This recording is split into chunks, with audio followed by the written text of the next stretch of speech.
Saudi আরবের জেদ্দায় ফরিদপুর প্রবাসীদের মতবিনিময় সভা অনুষ্ঠিত।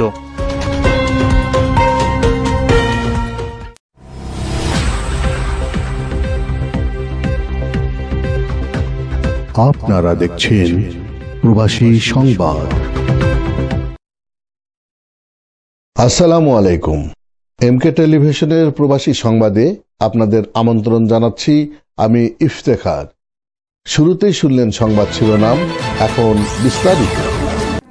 বিএনপি ক্ষমতায় আসলে প্রবাসীদের লাশ বিনা খরচে দেশে পাঠানোর ব্যবস্থা করা হবে বলে মন্তব্য করেন বাংলাদেশ জাতীয়তাবাদী কৃষক দলের সাধারণ সম্পাদক ও ফরিদপুর ৪ আসনের সংসদ সদস্য মনোনয়ন প্রত্যাশী শহীদুল আলম বাবুল। সৌদি আরবের জেদ্দাস্থ ফরিদপুর প্রবাসীদের আয়োজিত মতবিনিময় সভায় প্রধান অতিথির বক্তব্যে তিনি একথা বলেন। তিনি প্রবাসীদের ঐক্যবদ্ধ থেকে বিএনপির ঘোষিত ৩১ দফা বাস্তবায়নে তারেক রহমানের হাতকে শক্তিশালী করার আহ্বান জানান।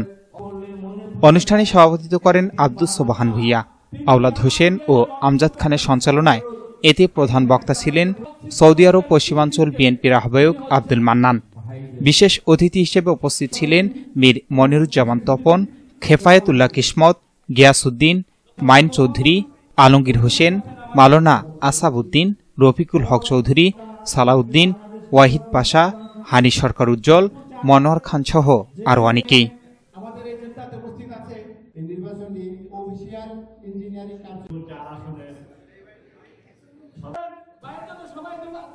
এস রহমান, প্রবাসী নিউজ ডেস্ক, এমকে টেলিভিশন।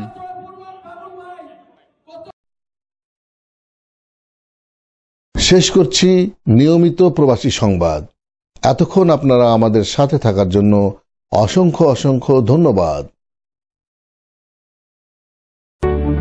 সুখবর, সুখবর, সুখবর। সুচিকিৎসার জন্য এক দারুণ সুখবর। আপনি কি যৌন, চর্ম, অর্শ, টনসিল, টিউমার, প্যারালাইস, হাঁপানি, বন্ধ্যাত্ব, অর্শ, পিত্তপাথর, মূত্রপাথর, স্তন ক্যান্সার, জরায়ু ক্যান্সার, গনোরিয়া, স্বাস্থ্যহীনতা, জন্ডিস, জটিল ও কঠিন রোগে ভুগছেন? তাহলে আজই যোগাযোগ করুন মা হোমিও হলে। চিকিৎসা প্রদান করছেন ডাক্তার হাফেজ মাওলানা মোহাম্মদ মশিউর রহমান। বিশেষ দ্রষ্টব্য, এতিম ও অসহায় রোগীদের ফ্রি চিকিৎসা করা হয়। ঠিকানা সুন্দরপীর বাজার, ১ নং বেলাইচন্ডী ইউনিয়ন, পার্বতীপুর, দিনাজপুর।